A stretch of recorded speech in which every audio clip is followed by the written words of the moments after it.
Hi friends, അസ്സലാമു അലൈക്കും. ബിസ്മി കിച്ചണിലോട്ട് എല്ലാവർക്കും സ്വാഗതം. ഇന്ന് നമ്മൾ കപ്പ കൊണ്ടുള്ള ഒരു സ്വീറ്റ് ആയിട്ടുള്ള ഒരു ഐറ്റമാണ് തയ്യാറാക്കി എടുക്കുന്നത്. അപ്പോൾ അതിനായിട്ട് ഞാൻ 1 കിലോ കപ്പ എടുത്തിട്ടുണ്ട്. ആ കപ്പ ഇതേപോലെ ഒരു ഗ്രേറ്ററിൽ വെച്ചിട്ട് ഒന്ന് ഗ്രേറ്റ് ചെയ്തെടുക്കുകയാണ്. അപ്പോൾ നമുക്കിത് നന്നായിട്ടൊന്ന് ഗ്രേറ്റ് ചെയ്തെടുക്കാം. അപ്പോൾ ഇതേപോലെ ഗ്രേറ്ററിൻ്റെ ആ വലിയ ഒരു ഓട്ടയിൽ വെച്ചിട്ട് വേണം ഇതൊന്ന് ഗ്രേറ്റ് ചെയ്തെടുക്കാനായിട്ട്. അപ്പോൾ ഞാൻ ഇതേപോലെ ഒന്ന് ഗ്രേറ്റ് ചെയ്തെടുത്തിട്ടുണ്ട്.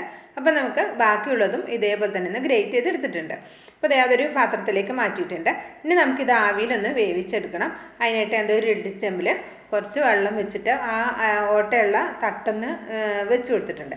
അതിൻ്റെ മുകളിലേക്കാണ് നമ്മൾ ഈ ഒരു കപ്പ നമ്മൾ ഗ്രേറ്റ് ചെയ്തത് ചേർത്ത് കൊടുക്കുന്നത്.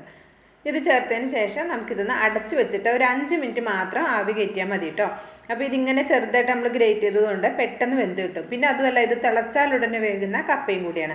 കപ്പ എടുക്കുമ്പോൾ എപ്പോഴും നല്ല കപ്പ എടുക്കാൻ നോക്കണം കേട്ടോ. കയ്പുള്ളതൊന്നും എടുക്കരുത്. നല്ല കപ്പയാണ് ഈ ഒരു സ്നാക്കിന്, ഈ ഒരു സ്വീറ്റിന് നമ്മൾ എടുക്കേണ്ടത്. അപ്പോൾ ഒരു 5 മിനിറ്റ് കൊണ്ട് നന്നായിട്ട് ഇവിടെ വെന്ത് വന്നിട്ടുണ്ട്. അപ്പോൾ ഞാൻ തണുക്കാൻ വേണ്ടി മാറ്റി വെച്ചിട്ടുണ്ട്. അപ്പോൾ ഇതേപോലെ ഒരു പാത്രം അടുപ്പത്ത് വെച്ച് കൊടുത്തിട്ടുണ്ട്. അപ്പോൾ ഞാനൊരു 3 ഉണ്ട ശർക്കര ഒരു 1/2 കപ്പ് വെള്ളത്തിലൊന്ന് മെൽറ്റ് ചെയ്തെടുത്തതാണ്. അത് അരിച്ചിട്ട് ഈ ഒരു പാനിലേക്ക് ഒഴിച്ചു കൊടുക്കാം. ഇനി ഇതിലേക്ക് നമുക്ക് നെയ്യ് ചേർത്ത് കൊടുക്കാം. അപ്പോൾ ആ ഒഴിച്ച ശർക്കര പാനി ഒന്ന് തിളച്ച് വരുന്നുണ്ട്. ആ സമയത്ത് നമുക്കിതിലേക്ക് 1 സ്പൂണ് നെയ്യ് കൂടെ ചേർത്ത് കൊടുക്കാം. ഇനി ഇതിലേക്ക് നമുക്ക് ഫ്ലേവറിനായിട്ട് ഞാൻ ചെറിയ ജീരകം, നല്ല ജീരകം പൊടിച്ചതാണ് 1 ടീസ്പൂൺ ചേർത്ത് കൊടുക്കുന്നുണ്ട്. അതുപോലെ തന്നെ ഞാൻ ഇതിലേക്ക് ചുക്കിൻ്റെ പൊടി കൂടി ചേർത്ത് കൊടുക്കുന്നുണ്ട്. അപ്പോൾ ഫ്ലേവർ ഏതൊക്കെ വേണമെന്ന് നമുക്ക് ഇഷ്ടത്തിനനുസരിച്ച് നമ്മുടെ ടേസ്റ്റിനനുസരിച്ചൊക്കെ മാറ്റി മറിച്ചൊക്കെ ചേർത്ത് കൊടുക്കാം കേട്ടോ. അപ്പോൾ ഞാനിതിലേക്ക് ഏലക്കാപ്പൊടിയൊന്നും ചേർത്തിട്ടില്ല. നിങ്ങൾക്ക് അതും കൂടി വേണമെങ്കിൽ അതും കൂടി ചേർത്ത് കൊടുക്കാം. അപ്പോൾ ഞാൻ ഇതിലേക്ക് ഒരു വലിയ മുറി തേങ്ങ ചിരകിയതാണ്. അപ്പോൾ അത് കപ്പിൻ്റെ അളവ് പറയുകയാണെങ്കിൽ ഒരു 1.5 കപ്പോളം വരുന്ന തേങ്ങ ഉണ്ടായിരുന്നു കേട്ടോ, ചിരകിയത്. അപ്പോൾ അതുകൂടെ ഇതിലേക്ക് ചേർത്തിട്ട് ഒരു മീഡിയം ഫ്ലെയിമിൽ വെച്ചിട്ട് ഈ ശർക്കര പാനിലേക്ക് തേങ്ങയിൽ നിന്ന് പിടിക്കുന്ന രീതിയിൽ കുറച്ച് നേരം ഒരു മിനിറ്റോളം ഒന്ന് ഇളക്കി കൊടുത്തിട്ടുണ്ടായിരുന്നു. അതിന് ശേഷം നമ്മളിവിടെ വേവിച്ച് വെച്ചിട്ടുള്ള നമ്മുടെ കപ്പ ഇതിലേക്ക് ചേർത്ത് കൊടുക്കാം. ചേർത്തിട്ട് ലോ ഫ്ലെയിമിലേക്ക് മാറ്റണം കേട്ടോ. അതിന് ശേഷം നമുക്കിത് നന്നായിട്ട് മിക്സ് ചെയ്ത് കൊടുക്കാം. അപ്പോൾ ഈ ശർക്കര പാനിയും തേങ്ങയും എല്ലാം നമ്മുടെ ഈ കപ്പയുടെ ഉള്ളിലേക്ക് ഇറങ്ങുന്നത് മാതിരി നല്ല പോലെ ഒന്ന് മിക്സ് ചെയ്ത് കൊടുക്കാം.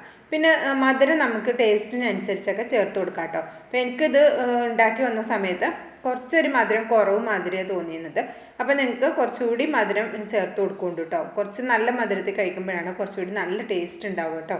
അപ്പോൾ മധുരം കുറവ് മതിയെങ്കിൽ ഇത്ര മതി കേട്ടോ. കൂടുതലാണെന്നുണ്ടെങ്കിൽ കുറച്ചുകൂടി 1 ഉണ്ട ശർക്കരയോ 2 ഉണ്ട ശർക്കരയോ അധികം ചേർത്ത് കൊടുക്കുക. ഒരു 200 ഗ്രാം ശർക്കര വരെയൊക്കെ ഇതിലേക്ക് ചേർത്ത് കൊടുക്കാൻ പറ്റും. അപ്പോൾ ഞാൻ നന്നായിട്ടൊന്ന് മിക്സ് ചെയ്തെടുത്തിട്ടുണ്ട്. ഇനി ഇത് അടച്ചിട്ട് നമുക്ക് ഒരു 3 മിനിറ്റോളം ലോ ഫ്ലെയിമിൽ ഒന്ന് വെക്കുക കേട്ടോ. അപ്പോൾ അതിൻ്റെ ഇടയ്ക്ക് ഒന്ന് അങ്ങോട്ടും ഇങ്ങോട്ടൊക്കെ ഒന്ന് ഇളക്കി കൊടുത്തോണ്ടു. എന്തായാലും അടി പിടിക്കൊന്നുമില്ല, ലോ ഫ്ലെയിമിലല്ലേ വെച്ചിരിക്കുന്നത്. അപ്പോൾ അടിയിലൊന്നും പിടിക്കരുത്. ഹൈ ഫ്ലെയിമിലോ മീഡിയം ഫ്ലെയിമിലോ വെക്കരുത്. ഇപ്പോൾ ഞാൻ ഫ്ലെയിമൊക്കെ ഓഫാക്കി കൊടുത്തിട്ടുണ്ട്. നല്ല അടിപൊളി മണം കേട്ടോ. ഇതിങ്ങനെ കപ്പയൊക്കെ ഇട്ടിട്ട് മിക്സ് ചെയ്യുന്ന സമയത്ത് വരുന്നത് നല്ല അടിപൊളി മണമാണ്.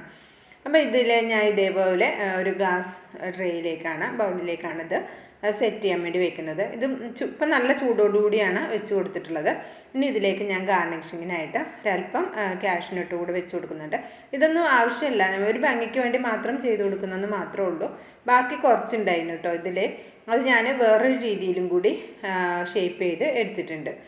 അപ്പോൾ ഇതൊന്ന് ചെറുതായിട്ടൊന്ന് ചെറുങ്ങനെ ഒന്ന് തണുക്കുന്ന സമയത്ത് നമുക്കിത് കട്ട് ചെയ്തെടുക്കാൻ പറ്റും. അപ്പോൾ ഒരുപാട് ചൂടൊന്നും പോയിട്ടില്ല. ഇതിൽ ഫ്രിഡ്ജിലൊന്നും വെക്കേണ്ട ആവശ്യമില്ല. പുറത്ത് തന്നെ ഞാനൊരു 1/2 മണിക്കൂർ വെച്ചിട്ടുണ്ടായിരുന്നുള്ളൂ. അപ്പോൾ ഇത് നല്ല ചൂടോടെ തന്നെ ഇട്ട് കൊടുത്തതുകൊണ്ട് തന്നെ അധികം ചൂടൊന്നും ആറിയിട്ടില്ല.